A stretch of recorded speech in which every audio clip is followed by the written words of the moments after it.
a really high-level source reached out to me with a human trafficking story tip that when I first heard it, I was like, I can't believe this is true. And I can't believe you. And then I corroborated that information. And I was like, oh my God, this is really happening. Nobody was talking about it. I go to Juarez to cover the story where these young women are being lured, kidnapped, murdered, and their babies are being rudimentarily taken out of their bodies and sold to Americans. I cover this story, and this is like the most evil extent of human trafficking possible, right?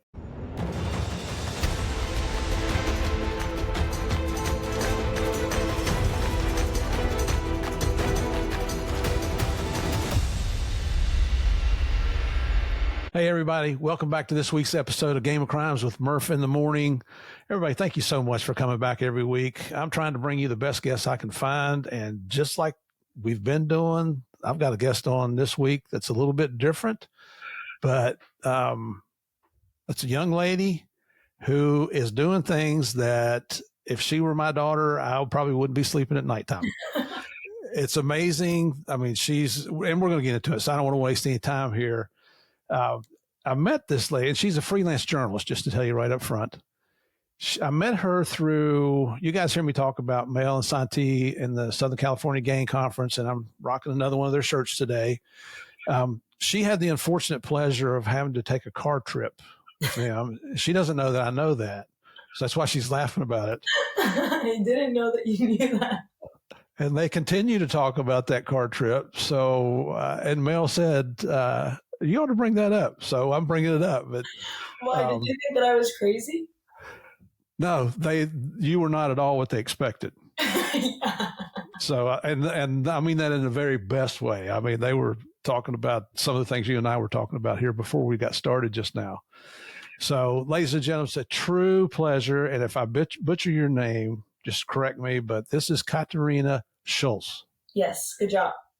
Well, hey, look at that. Every once in a while, an old man gets things right. But welcome to Game of Crimes. It's a true honor to have you on here. Thank you. It's such a pleasure to be here.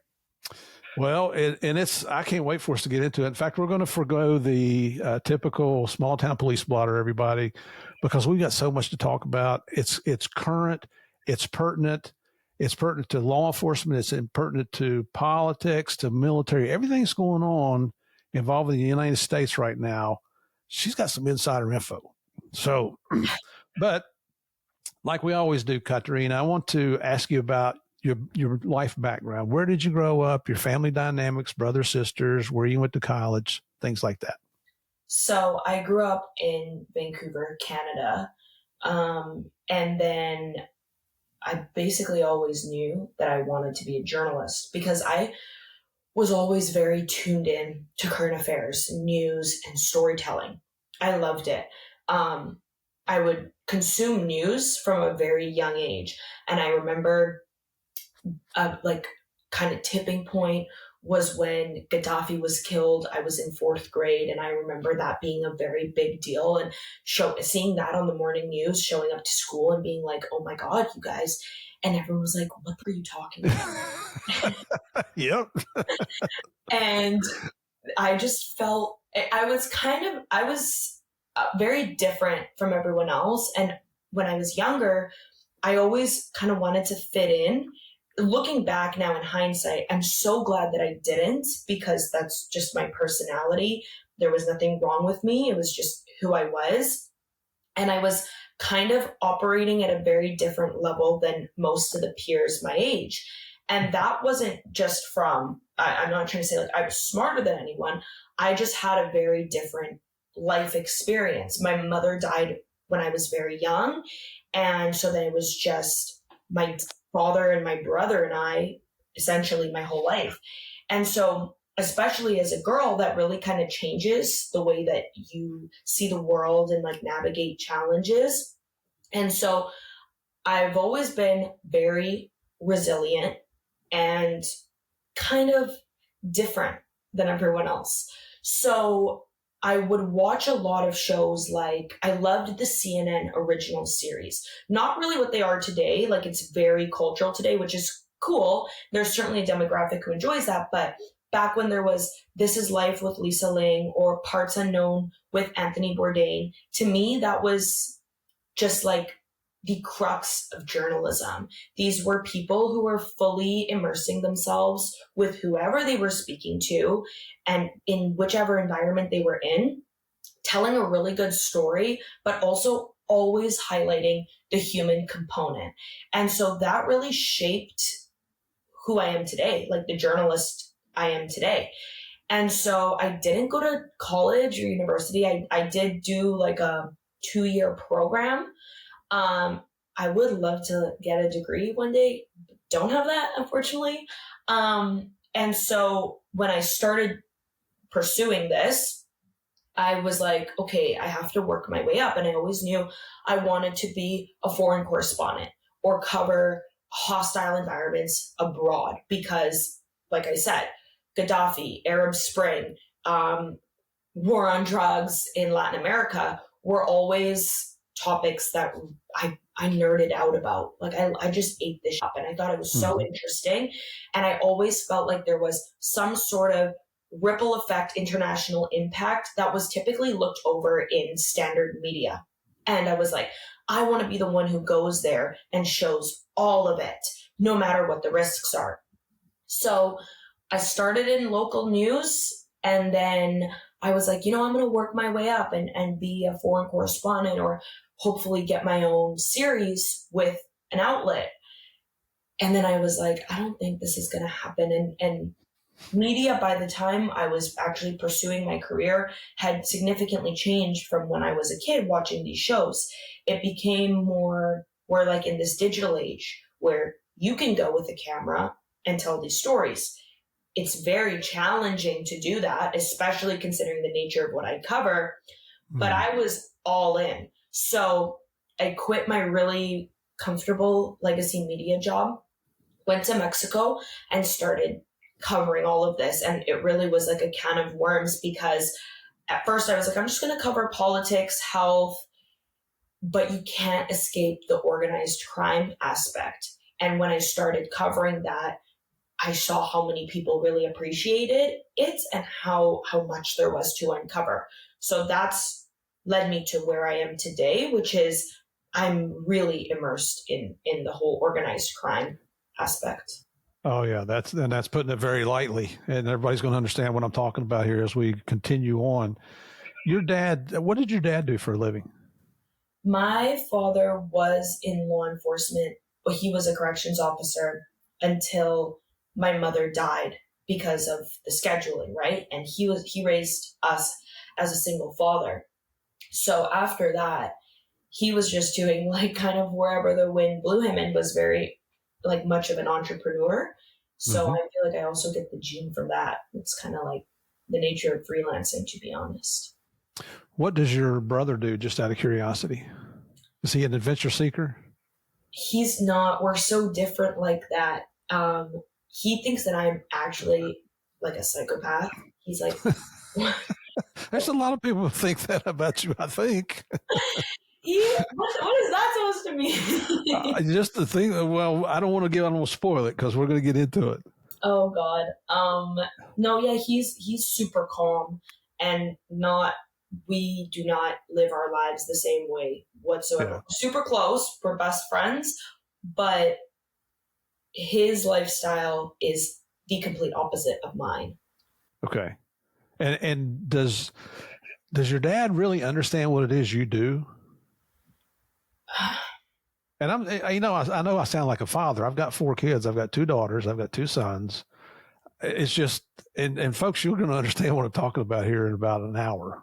Oh my God. Well, you know what? My father has always known the type of person that I am. And that was great for me because he never held me back.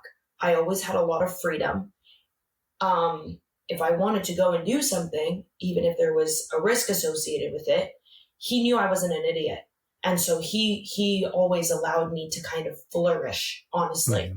I think now we're at a point where he definitely knows how risky it is. I don't think he knows to the full extent. I also withhold some of that information just, for his own mental health. Peace of mind. Yeah. Mm-hmm. But one thing is like always supportive, always. There's never been an issue with that. I know that he gets nervous, but we don't really talk about his anxieties or nerves because I know that he doesn't want to put that on me because he knows that I already have enough of that. Yeah. He's proud. That's excellent. So I'm going to guess that you weren't a cheerleader in high school. I was a nerd to the core. Really? Yeah. It's so fun. I never played sports. Definitely was not a cheerleader. I went to an all-girls school. So for me, like, I didn't care. I was there to learn. There were no boys to be distracted by or to feel like they were judging you. I would go to school and that was like my job. Like, I'm here to take away whatever I can. I was leader of the debate team. I went to debate public speaking world championships. Like, I was not... Yeah, it was, I would read a lot. Wow. My librarian at the school, who was also my sponsor teacher for public speaking, was my best friend during high school. We would have lunch together. Like, it was a whole thing. And I got in trouble a lot. And I had an issue with authority and with kind of going against the grain was always my thing. Really? Yeah. Well, I mean, that is probably fueled that debate side of you. 100%. It was like an outlet for me. And then the teacher, did she stand up for you? She always had my back. Yeah, it was excellent. She was great. Yeah, that's fantastic. So, wow. And I'm thinking, I was chasing girls and trying to find somebody to buy my beer. It's very impressive. And I don't mean any of this to sound condescending because it's, to be that focused at such a young age and then to continue with that. I mean, I wanted to be a cop since I was about 10 years old, but I didn't think it would ever happen. Really? I thought, yeah. And then I ended up being a cop for 38 years, but much to my dad's chagrin. But I think I was on the job like 5 years before he finally said, "Hey, I'm proud of you." Yeah, it took me a while to win over my father too. But I think, when your parents are harder on you like that, you kind of have to prove yourself. It adds to that grit and to the dedication to accomplish it. Yeah. Yeah. So, and no complaints here at all. I'm glad that mom and dad supported me. And then I'm sorry to hear that your mom passed away at a young age, because I can't imagine a dad bringing up two young kids by himself. So hats off to him too. Yeah. He really walked in on that, very focused. So you said you didn't get your 4-year degree, but I saw that you went to British Columbia Institute of Technology for broadcasting and online journalism. Yeah, so I have a diploma. Okay. Yeah, I did like it's not like a undergrad or like I have credits, so I can technically go to school and I have credits so I can get the degree to just do some courses, but it wasn't like a 4-year journalism program that gave me like a bachelor's degree. And it looks like you spent a summer intensive course at USC. Oh, yeah. When I was 16, I went to USC, did a journalism program, and that was awesome. That was so cool. Wow. At 16. Yeah. It was like a summer program, and my professor for that course he gave me he was very encouraging. It was funny because it kind of felt like he didn't really like anyone else in the class and nobody else liked him. And I loved him. And it was great. And he didn't really seem like he was too keen to be there, but he was keen if you wanted to learn. And I just remember we had to write this kind of one-pager. Why do you want to be a journalist and what do you hope to accomplish? And I remember I just sat down 15 minutes maybe. And I just wrote exactly what I wanted. We go to class and he's like, nobody did this right. Read Katarina's. And I was like, no, that's how people hate you. You don't make friends with that. I wish, I was like, well, you could have just pulled me aside and been like, good job. But to call me out like that. And he's like, I had to. I was bombarded with bull. And yours just was to the point. This is what I want. So I think right now the word to describe you would probably be contrarian, right? 100%. Yeah. I always had trouble with that. I was in the principal's office in high school all the time. I wasn't allowed to be valedictorian. It was not great. Well, so did you qualify to be a valedictorian? I was the most qualified person. And why did they not let you do it? Because I did not follow the values of what the ladies of that school should be. Like, they would always say, like, we are instilling you ladies with the values of the sisters that started this school. It was like a convent. And I apparently did not fill that description.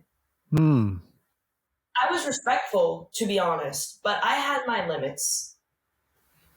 Yeah, it's... I don't know. You set a standard, then when people live up to it, you don't reward them for the accomplishments they've made. That just doesn't seem right. It's okay. I didn't need it. I've always had a big ego. I've always been, well, you know what? On to the next. It never really, nothing like that ever really upset me, to be honest. Yeah. Not to stereotype you here, but I think you're fitting right in with law enforcement and special type operators as far as a type A personality. Yeah. I don't know. Maybe. No, I don't think there's any maybe to it. And I don't view that as a bad thing. I like decision makers. I like people that are focused on what they want to do and they pursue that objective. So it's all good. I know if I'm sounding condescending, I certainly don't mean to be. I'm actually proud of what you're doing. No, good. It's not condescending whatsoever. So I want to brag on you here just for a second, because before you ever got into the journalism, as you're looking, you won a few awards, didn't you? I did, yeah, when I was a student. This is so fun. Do you want to tell us what they are, or do you want... Say again? I've never had anyone bring this up in a podcast. Like, I feel like I'm going over my life story here. Typically, we are. This is your story. That's what we're about today. So let me just brag on you then. Where are you in 27, I found it on LinkedIn. Oh, I forgot I had that. I know. I watched some of your Instagram videos, and folks, I'm going to post all that towards the end here, so you'll be able to find Katarina here. But in 2017, she was a silver medalist at the WID PSC in Cape Town, South Africa. What's that? World International Debate and Public Speaking Championships. Wow. I told you I was a nerd. And you actually went to Cape Town? Yeah, I went to Cape Town, South Africa, and I had, honestly, it was one of the best trips of my life. I made lifelong friends from all over the world, and that we're still in touch today, and I won a silver medal. And I was the first person from my high school to ever go to the World Championships. And then after that, every year, a girl qualified for Worlds. So that was a good accomplishment. I broke the glass ceiling. Okay, now everyone go. Yeah, that's called leadership. Yeah, I guess you're right. It is. Trust me. And then in 2019, you got the, let's see, I'm guessing this is let's see. Oh, I got the Webster British Award. Yeah, you got the President's Entrance Award at the British Columbia Institute of Technology. Yeah, got a little scholarship. You forgot about that, didn't you? Yeah. That's okay. And then the next year, you got the Jack Webster Student Journalism Award. Was that from where you went to high school? No, that was from when I was at the Institute of Technology. Jack Webster was a very renowned journalist in British Columbia, the province where I'm from. And there's an award in his name for a student journalist who the panel feels like would kind of is going to be a successful journalist and has like the values of Jack Webster. So every year there's one student in the province that gets that, and I won that. So I mean, they weren't wrong. I did stick to it. Congratulations. Thanks. This is like a trip down memory lane. It is. So the next podcast, when they ask you this, you already know the answers. Yeah, well, it's And just tell us, how many languages do you speak? I speak quite a few. I've always liked languages, so there's quite. I don't like to say this that much because then people think that, like, I don't know, that I'm a spy or there's some weird double going on because they're not used to this. But I think people fail to understand I'm European, right? I'm Polish. So when you grow up in like a very European household, and we spent, after my mother passed away, spent some time in Poland, you just do learn other languages. It's kind of part of the culture, to be honest. It is. I was on when I was still with DEA, we went to some kind of conference in Belgium. And this is when I was stationed in Washington at the time. And there was a huge snowstorm in Washington, and the flights were all canceled. So myself and the chief counsel for DEA, we decided to jump on a train, and we went up to Bruges, Belgium for the day. And, I tell you, when I go to Belgium, I have a Belgian waffle every day. There's not a damn thing healthy about it. It's so good, though. And so we're in this little waffle shop, and this waitress comes over. She looks like 18, 19 years old and speaks just perfect English, no accent. And I said, are you from the United States? Are you from England? Where are you from? And she's like, no, I'm here from Belgium. And I said, just out of curiosity, do you speak other languages? Oh my gosh. It was like 5 different languages. Yeah. And I told her, I said, if you were in the United States, you could make a fortune just because of your language abilities. And she's like, yeah, I'll just stay here in Belgium. But it was common for everybody. Because in the States, it's not common. So when Americans meet people who speak multiple languages, you guys are like, what the hell? Like, yeah. You should be at the United Nations. You should be like working for Mossad. And it's like, no, this is just part of like learning. Well, the languages I saw for you, it's not like Farsi or Pashto or Mandarin. They're good at European languages. I did learn Arabic during COVID, and that was the hardest one because, first of all, you read right to left, and it's a completely different alphabet. And then there's different symbols that change the entire meaning and pronunciation of the word. I've never had to apply that during work yet. That's pretty cool. I speak English, a little bit of Spanish, and then redneck and hillbilly. So I speak 4 languages there. Boom, boom. All right. So you mentioned when you got out of high school, you graduated. Did you graduate in 2020? No, 2019. 2019. Okay. Yeah, I think before COVID. Yeah, 2019. Okay. And then did you start a podcast because of COVID? No, I started the podcast because I knew when I was going to graduate that journalism program, I wanted to have a job lined up. Mm-hmm. And so I was like, okay, what's going to kind of set me apart? And also it's kind of a passion project. So I started a podcast from Vancouver, of course, no drugs.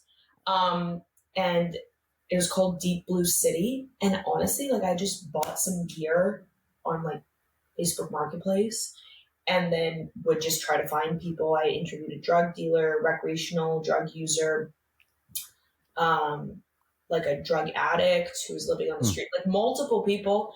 And it did set me up for success, honestly. And it was a good learning experience. I forgot about that podcast. I'm just bringing back all kinds of memories for you today. Yeah. And just so you guys know, and being transparent here, Katarina interviewed me on her current podcast yesterday. Yeah. So, and we're recording this in late October. It should be out mid-November. So it's a few weeks from now. But so that led into what came next in your career. If you don't remember, I'll tell you. I started working at a radio station, a local radio station. That was probably the worst job of my life.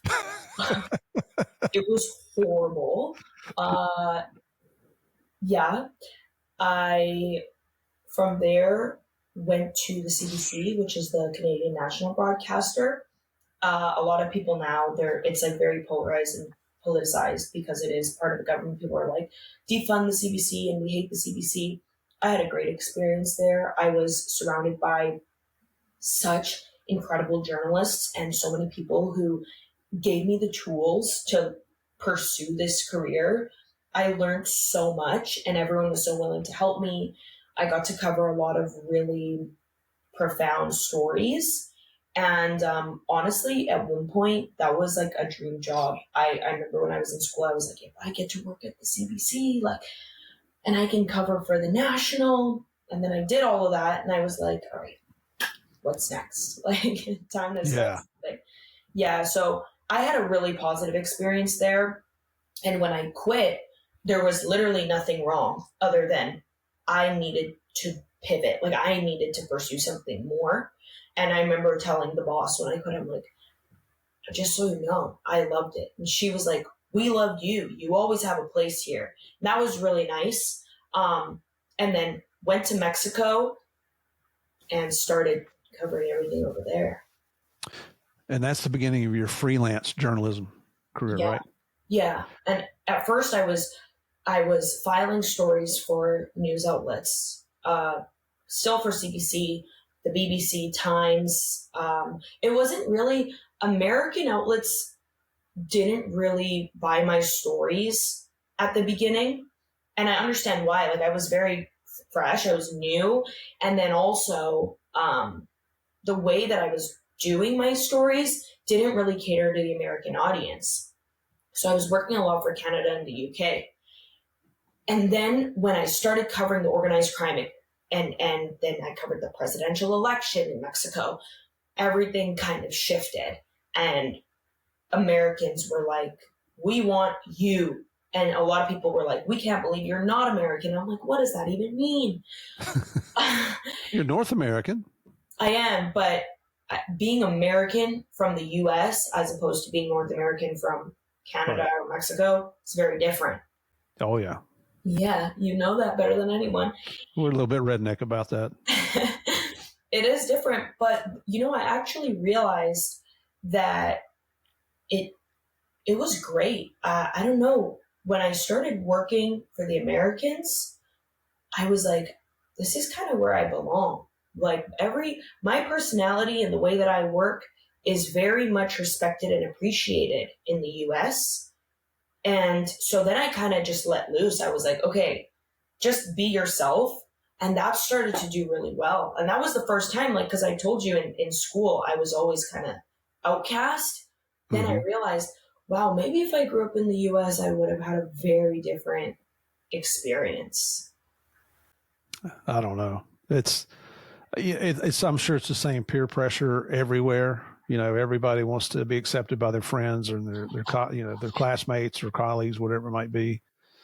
And when you're a little bit different, people tend to ostracize you and look down on you. So I don't know that it would have been any different. And I mean, Canadians have the reputation of being like the nicest people in the world. Okay, don't get it twisted. I was not bullied. Okay. If anything, I think there are some people who could argue that maybe I did some bullying myself, but it was well deserved. It was not like I wasn't picking on a harmless, like a victim. Okay. It just felt like the way that I kind of operated and the way that I am was not, I wasn't really given a lot of the resources and opportunities to continue myself. I always had to seek it out and kept pushing for it. Whereas I think if I was in the States, people would have been more like, oh, you've got something, here you go. Because when I started reporting for US outlets and then like doing the podcast with Ironclad, or even previous to that, going on American podcasts, I was getting a lot of really positive feedback. And I was like, oh, this is something very different. It is. And it's I'll be honest. I mean, you and I, we don't agree on certain things, but like I tell people here on the show, you can disagree. It doesn't mean you have to be enemies. You can have the courtesy to listen to somebody else's position, and you never know, you might change somebody's opinion. Yeah. So, and so the reason I'm saying that is because I don't want anybody to think that I have you on here because you and I agree on everything. No, we don't. But our whole episode yesterday that we recorded for my podcast was about us disagreeing. Yeah, and it was fine. Yeah, of course. I think it's important to keep an open mind. I think a lot of people lose sight of that now because we live in like a very polarized, politicized world. And so I think it's almost like people want to clash with the other side. You're either all in or you're all out. It's like black or white. And people forget that this is a nuanced world with a lot of gray zones. And in order to actually understand how things work and to be able to empathize with people, you have to be willing to kind of change your opinions or accept information that goes against yours. But people aren't really like that. And I'm 3 times your age, almost, not quite, but almost.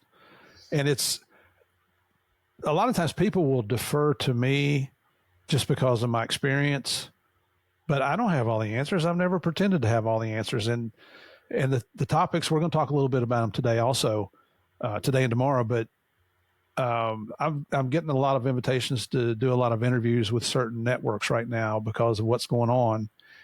And I have my opinions just like everybody else does, but I want to hear the other opinions just because some of these will end up in a debate. And if I know what your position is, I can be prepared to address that. And who knows, I may change my opinion to the way somebody else thinks, but probably not, because I'm getting to be a grumpy old man. Yeah, you're not at the age where opinions change. I'm gonna take it as a compliment. With all due respect. All right. So why in the world did you pick Mexico of all the places in the world that you could have chosen to pursue your freelance journalism career? Why Mexico? Because I wanted to go abroad and cover hostile environments. And because it was my first time doing it, and I was doing it all by myself, Mexico, like logistically, was the closest option to Canada if I needed to go back or leave, or I couldn't do it. My Spanish is very strong, and it was one of the countries where I had been following their news and everything, politics and even cultural context, for so long that I felt like I had a solid understanding. I knew there was still a lot to learn, but it felt like the best option for what I was kind of venturing out to do, to be honest. Because I would have I wanted to go to the Middle East. Now, as a woman journalist on her own, what the hell was I going to get access to over there? It wasn't the same. And then, sure, my Arabic is good. It's not as strong as my Spanish. And then also,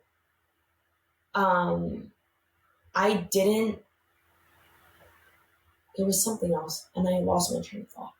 But it was just, it just didn't seem as feasible, to be completely honest. And it's not that it's more dangerous than Mexico, because it's equally, I think they're probably equally. It's just that, I guess they're, I was going to say they're involved more in open combat, but they are in Mexico as well. You got the cartels fighting each other and the government fighting everybody. There's fully open combat in Mexico for sure. I felt like I would have been able to just have more access in Mexico because of my language skills, and then also because it's a dangerous place for a female journalist, but you can still get access. Whereas in a lot of the hostile environments in the Middle East, you're a female journalist, they're not even going to say anything to you, give you an opportunity even. So where did you go to? What was your first stop in Mexico? Did you go to Tijuana or? No, I went to Guadalajara. Jeez. Okay. That's one of the safer spots there. Well, Jalisco New Generation Cartel, I was like, I think there's a lot of stories to cover here. So I was going kind of all around that area, along different states, and I would travel to different states. And then went to Mexico City, which became the base. And I actually didn't really cover anything in Mexico City because I really enjoyed living there. And it is a place where I can be and just exist. So didn't cover anything there, and then stayed there until now. And now I just go all over, wherever the story takes you. So you're not affiliated, you're freelance. You have to foot the bill for everything, right? Yeah. Well, at the beginning, yes.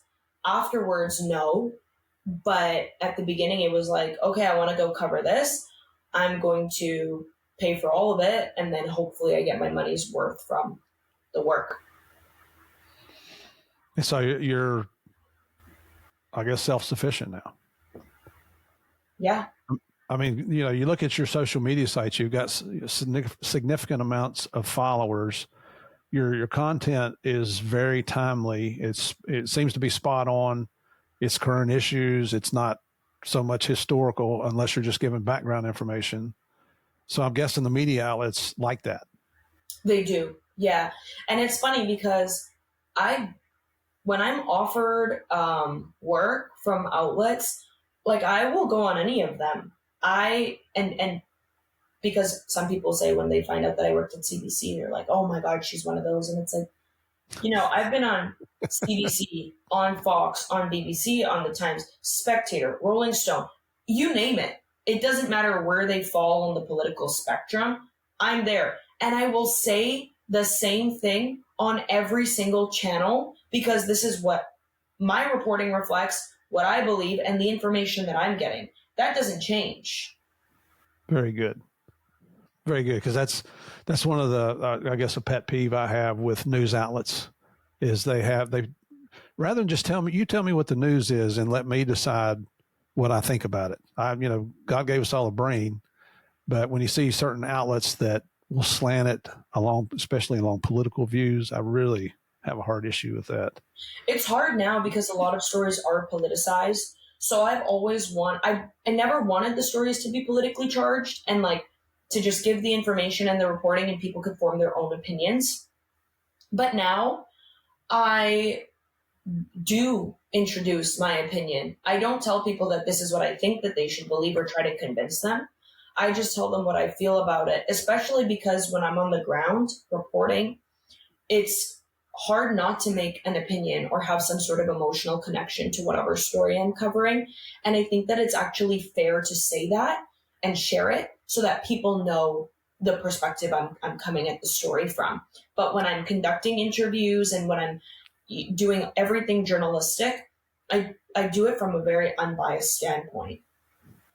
Well, so explain to me how this works, or to all of us. So here's this young girl at 22 years old, I'm guessing, 21. 21, yeah. When you go to Mexico, did you know anybody there? In the journalistic.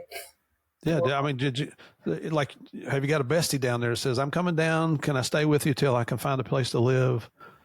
I had some friends. I have some friends in Mexico, but I didn't was like, hey, I'm staying with you.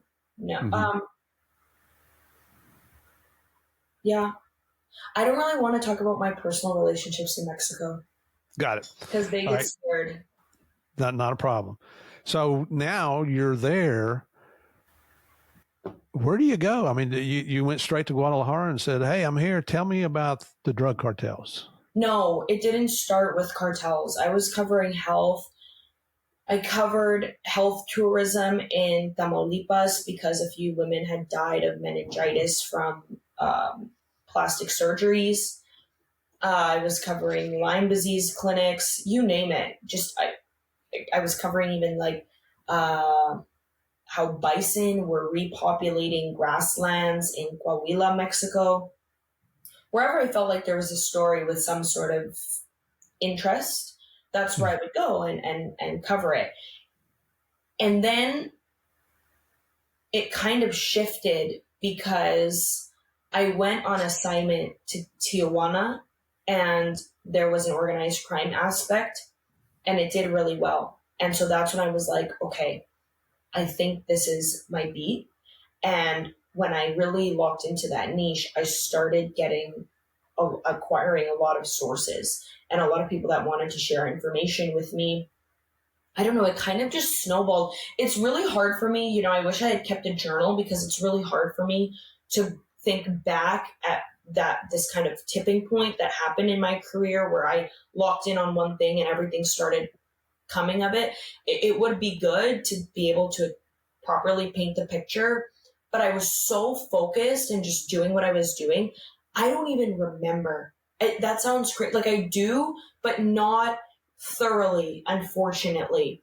And I think it's because I was like, okay, I need to do this. And I don't know, it's weird. And it's not a typical, my story of how I got here and I'm pursuing journalism it's very different than the norm. Yeah. And that's what I'm trying to tease out here just a little bit. Cause it's, you got this young, cute Canadian girl goes down that speaks excellent Spanish. Why would people trust you? Why would they? What is it why do they feel comfortable telling you things? How do they know that you're not going to divulge where they got the information? I had to prove myself. Like I definitely, it started small where I would, I'm like, your identity is not going to be shared. And then it never was. And to this day, I have not burned a source. And I also, when I go into these situations where I'm speaking with people who, like yourself, would wonder, why is this person speaking with Katarina? I go in very open-minded, okay? No preconceived notions, really no judgment.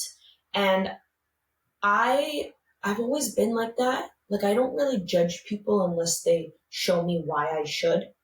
And even then, it's more comes from like an analytical standpoint or like a why. Tell me, and I want to hear it from you. And I think people get a sense of that. I don't know. Yeah, there's a lot of things that go into it. I think it's just probably the way that I am. These people are like, yeah, let's talk. Wow. That's even in law enforcement. You wonder sometimes when bad guys. Yeah, I guess you have to earn their respect to a certain degree, but initially, why would they want to talk to me? And you use some of your learned tactics of trying to be empathetic when somebody's committed a crime and things like that. But I love what you're doing. Honestly, I think it's fantastic. Thank you. Have you ever had a case where somebody's told you information, you go to do your investigative research on it, and because you're not, I guess you probably do something online, but you're out there, boots on the ground, out in the field where these drug traffickers are, these violent cartels, all the different crimes they're involved with. Have you ever had one of the criminals or a cartel member come up and say, where did you find this information out, and threaten you for that? No, not for that. But I've had criminals tell me they don't like me. And that's not a great scenario when you're literally there in their environment, like they have all the control, right? And then someone comes up to you and they're like, I just want you to know, I don't like you. I don't respect what you do. And you think you can come in here with us, but you get to leave. You don't understand the life. And I'm like, that's exactly the point. I don't live this, as most of the people watching this don't, which is why we're putting this out there, because with more information, there's more understanding, more knowledge. Knowledge is power, right? People should know about what's going on. And yeah, I've been in scenarios like that. I've never had someone say, how do you know this? I mean, I have. I've had people say, how do you know this? But not to the point where they threaten me. I think a lot of these people, like I said, they know I'm a nerd. So that vibe comes off, and they're not really surprised that, oh yeah, Katarina, she knows this, she reads everything, talks to everyone, type of thing. Yeah, but being a nerd is keeping you alive. Yeah, it's great. Keeping me alive, paying the bills. I apologize because I know I'm talking to you like a dad. No, it's fine. This is not the first time that this has happened. Yeah. I think that because of your reputation with Male and Santee and the Southern California Gang Conference and the things that you're trying to do, I'm just kind of proud of what you're doing, that you have the guts to try to pursue a career like this at such a young age. Thank you. So now you got down there, and it wasn't just drug trafficking, but now all of a sudden your eyes are getting open to a lot of different crimes, aren't they? Yeah. It's interesting because obviously when this administration designated cartels as FTOs in January, that was obvious. And Texas Governor Greg Abbott had already previously signed an executive order designating them as FTOs in Texas. And it made sense because a lot of cartel tactics mirror that exactly of textbook terrorist groups. And I always said, I'm not going to cover human trafficking. Like, that was my line, because it's scary and it goes really deep, and I didn't really want to get involved in that, and I never wanted to be wrong. That's obviously for any journalist, you don't want to be wrong because it up your credibility, and it sucks. Like, that's the worst thing. I always say, like, I'd rather be rejected and I'd rather have people say evil things to me than to get the story or information wrong. And with human trafficking, there's a lot on the line if you make a mistake. But it got to a point where I was putting out so many hard-hitting stories, and it was teetering that line. And then a really high-level source reached out to me with a human trafficking story tip that when I first heard it, I was like, I can't believe this is true. And I can't believe you. And then I corroborated that information. And I was like, oh my God, this is really happening. Nobody was talking about it. Nobody in the US government, Mexican government. So I go to Juarez to cover the story where these young women are being lured, kidnapped, murdered, and their babies are being rudimentarily taken out of their bodies and sold to Americans. I cover this story. And this is like the most evil extent of human trafficking possible, right? And then everyone was giving me so much for this story. Everybody, like who?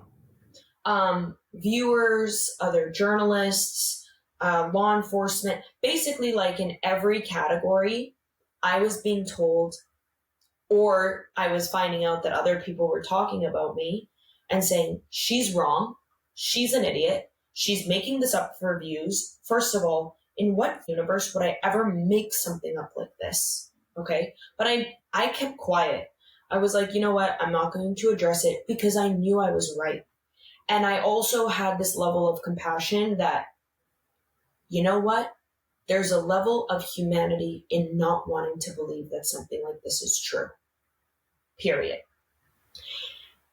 And then NCTC does their whole press release and press conference confirming all of my reporting. And I was like, okay. And then everyone who was talking shut up. And I was like, yeah, this is one thing is I'm going to not be wrong. And if there's a story of this caliber, I'm going to make sure. And I did my due diligence to an extent that I worked that story like no other story. It was like, I talked to everyone. I was in really uncomfortable, dangerous scenarios to get information. My anxiety was at an all-time high. And I was sad because I was speaking to the family members of one of the women who was murdered, and they were just devastated. And yeah, it was, and no one else was talking about it. And when you work a story like that, in my case, I sort of become emotionally involved in it, which a lot of journalists will tell you you're not supposed to do. I don't care what you're supposed to do or not supposed to do. It's just how I felt. And you feel sad because this is not someone who deserved any of this. And now a 20-year-old woman is dead and her family is suffering. So yeah, that was when I was like, okay, these guys are terrorists. This label, you know, the shoe fits like a glove. Because that's something I've never seen or heard of before. And I've covered a lot of dark shit, but this was just next level. These people conducting these operations were absolute sociopaths. They have no humanity, no empathy. And what they were doing was for money, but also there was some level of satisfaction. And I had never seen anything like that before. And that's very different than drug trafficking. You know, you're trafficking fentanyl. People are buying and using fentanyl or whatever drug it is at their own volition. I know that, addiction is more nuanced than that.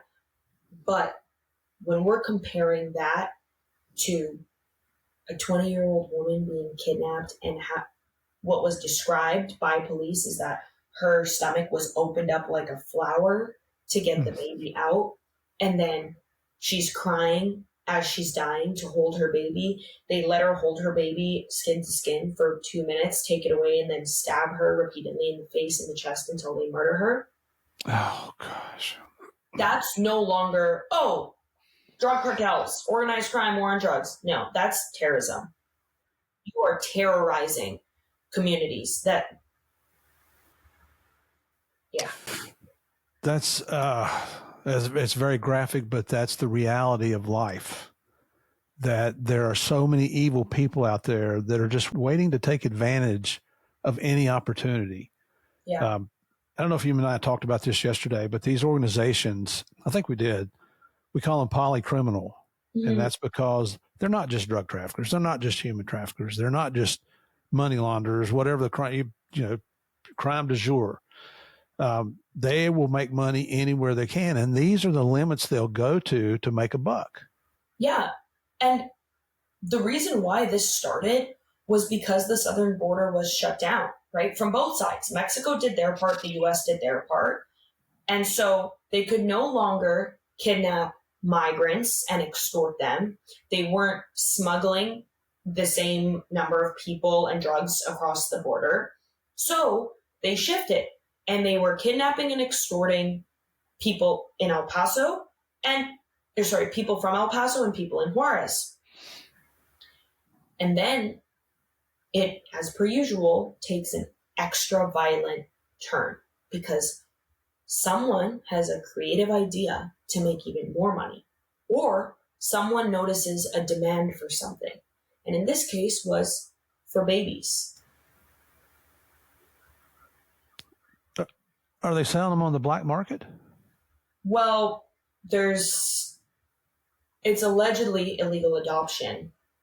So it's families in the U.S. who want a baby. I'm under the impression that there's still some level of some weird infant sex trafficking thing going on as well. But yeah, none of this is done officially. There were also CBP officers on the payroll to allow this to happen so the babies could be crossed into the U.S. Man. Yeah. I know anytime I tell anyone in law enforcement about that, it's like, really? Well, that's because they make us all look bad.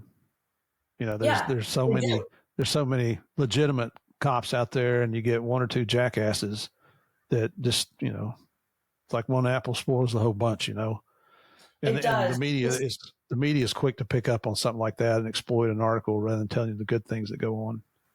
Of course, but it's very much, the reason I see that, of course, I'm not like anti-police in any sense. Like, right. I want to be able to call for help. Okay. Right. We need law and order. But I find that when there are individuals who are their responsibility is essentially to uphold the highest level of integrity. And so when that is infiltrated or, they shut down that, it's like the worst thing because it's like you are the individual who's meant to serve and protect, and you have this duty for the country and for the citizens, and your actions are doing the absolute opposite. So it's a punch to the gut. It's, come on, you hear, the criminals doing it are bad, but they're criminals. Yeah, we have a saying here on the Game of Crimes: nobody hates a bad cop more than a good cop. 100%. Yeah, that makes so much sense. Of course. And sending them to prison is not sufficient. It should be much. You take an oath to protect and defend. You took an oath. I know a lot of people don't think that's a big deal, but it is. If it's not, you need to check your integrity. But when you take that oath, you're supposed to live up to it. And when they tarnish that oath and that badge, I just think, putting them in a prison in solitary confinement where nobody can get to them, I understand why they do that. But you made the choice. There's consequences for every choice we make. If you eat bad Mexican food, you know what the consequences are going to be, good or bad. So when you make that choice, then I think you need to suffer the consequences. And I know people think I'm a little harsh on that. Some of the best police officers and people in law enforcement that I've ever met, they always bring up the oath. And like that to me is very much an indicator of, okay, that was Bible to you. So, it's more than a job. Like at that point, that's your lifestyle, as it should be, honestly. It is. And I actually keep a copy of the U.S. Constitution right here on my desk. That's how big a deal it is. And I know, some of the activities that are going on right now might bring our beliefs in certain parts of the Constitution into question, right? But we'll get into that here in just shortly. That was the most American thing I've ever seen. It is. Well, I mean, it's, maybe I was the odd duck like you were in your school. I don't know. But, that was very wholesome too. Like, I keep a copy of the U.S. Constitution. I do. You're the second time I've ever shown this, I figure. So we've been going a little bit of time here. What I'd like to do is let's take a little break right now. Katarina has agreed to give us a second interview because there's so much more we want to get into, especially about current topics. I mean, that child thing just, it's the worst story I've ever covered. It's unbelievable. But it's a very eye-opening for people to understand there is that kind of level of evil in our world. It's almost unspeakable. But when you don't speak about it, then nobody's going to do anything about it. Exactly. 100%. And that's why when I got the tip, I knew I had to report the story. And I don't think that if I hadn't reported the story, especially to the extent that I did, it wouldn't have made the waves in Washington that it has now. Right. And I want to ask one more question before we break here. All those journalists that were bad-mouthing you, were they in country actually doing research, or were they just somewhere else in a safe spot going, she's full of it? I just want to say that none of the people who were talking about me in this story were doing nearly a morsel of the work that I was doing to get the information. There you go. It's awful easy to sit back and criticize people, isn't it? 100%. So, okay, let's, everybody, thank you again for joining us here. If you haven't checked out Game of Crimes on YouTube yet, do me a favor, go over to YouTube, type in Game of Crimes podcast in the search bar, go down, watch a couple episodes like the one we're talking about today, because this is just a continuing thing of what's going on in our world that I think you need to hear about. And the brave men and women, including the young lady that's with us today, what they're doing to try to combat this, to try to bring awareness and attention to it. If you like what you see, hit the subscribe button, throw in a like, and you can even send me your comments. And yes, I read those ugly comments as well. I know we're not supposed to read them, but I do. Can't help myself. So until tomorrow, everybody, God bless. Stay safe out there.